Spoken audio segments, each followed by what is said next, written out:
আমি জানি না উনি আসলে কেন, কোন মাথায়, কিভাবে চিন্তা করে এই কথাটা তিনি বলেছেন বা এটা হওয়া উচিত কেন তিনি বললেন। বয়স বাড়াতে হবে। বাংলাদেশের ভোটারের বয়স হওয়া উচিত, আমি যেটা ১ম এই বললাম, সংযুক্ত আরব আমিরাতের মতো আমাদের করা উচিত যে ২৫ করা উচিত। প্রিয় বন্ধুরা, আপনারা নিশ্চয়ই দেখেছেন বর্তমান অন্তর্বর্তীকালীন সরকারের প্রধান উপদেষ্টা ডক্টর মোহাম্মদ ইউনূস বলেছেন ভোটারের বয়স ১৭ হওয়া উচিত। বাংলাদেশে প্রচুর তরুণ এবং তাদেরকে উজ্জীবিত করতে হবে নির্বাচনমুখী করার জন্য। ভোটারের বয়স ১৭ হওয়া উচিত। আসলেই কি তাই? আপনাদের কি মনে হয়? আপনারা অবশ্যই এটা প্রথমেই কমেন্টে জানাতে পারেন। এখন আসি মূল কথায়, যে ভোটারের বয়স, যেখানে বাংলাদেশে ভোটারের বয়স ১৮, সেখানে এটাকে আরও কমানো উচিত।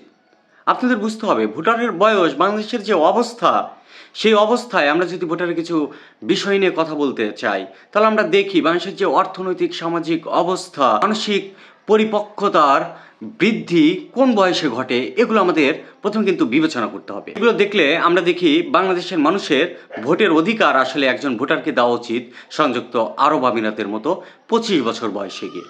এটাই বরং আমি মনে করি একটু কম হয়ে যায়, বয়সটা আরও বাড়ানো উচিত। আপনার বুঝতে হবে কয়েকদিন পর তো কে কারা কখন কথা তোলে যে ১২-১৪ বছর বয়সে আপনারা বিয়ের অধিকার দিয়ে দেন। মানে এই অবস্থা এরকম দাঁড়াচ্ছে, এবং যত দ্রুত হবে জনসংখ্যা তত বৃদ্ধি পাবে, এবং আপনারা ২-৪টে এনজিও আরও বেশি খুলতে পারেন এবং খুব দ্রুত ঋণ-টিন এগুলো দিতে পারেন। মানে অবস্থা কোথায় যাচ্ছে আমি তো বুঝতেছি না। এটা কেমন কথা? কোন যুক্তিতে? তরুণ সব রাষ্ট্রেই প্রচুর আছে। এবং বাংলাদেশের বাস্তবতায় আপনার বুঝতে হবে, বাংলাদেশের বাস্তবতায় বয়স আরও বাড়াতে হবে। কখনোই কোনো কিছুতে কমানো যাবে না। আমাদের যে জনসংখ্যা, এই জনসংখ্যার দিকে যদি আমরা লক্ষ্য রাখি, তাহলে আমরা বিয়ের বয়স বলি, ভোটের বয়স বলি, এটা আরও বাড়বে।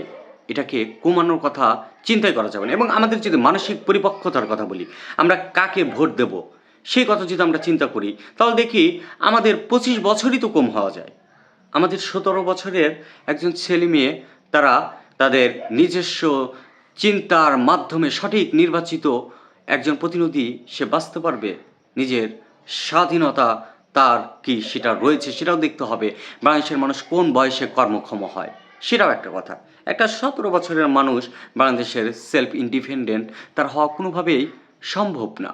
আমরা জানি আমাদের চাকরির অবস্থা কী, বাংলাদেশের চাকরির বাজার কি আমরা জানি। স্টুডেন্টদের পার্ট টাইম জব বলতে বাংলাদেশে কিছু নেই, এবং আরও হাজারো লক্ষ সমস্যা আছে যেগুলো কোনো কিছুই আসলে বয়স কমানোর পক্ষে আসে না। আমি জানি না উনি আসলে কেন, কোন মাথায়, কিভাবে চিন্তা করে এই কথাটা তিনি বলেছেন বা এটা হওয়া উচিত কেন তিনি বললেন। বয়স বাড়াতে হবে। বাংলাদেশের ভোটারের বয়স হওয়া উচিত, আমি যেটা ১ম এই বললাম, সংযুক্ত আরব আমিরাতের মতো আমাদের করা উচিত যে ২৫ করা উচিত। এটা তো ১৭-১৮ তো আছে, এটা ১৯-২০ও না। ডিরেক্ট ২৫ করে দেওয়া উচিত। কারণ আমি যেটা বললাম, আমাদের অর্থনৈতিক বাস্তবতা আমাদের বুঝতে হবে।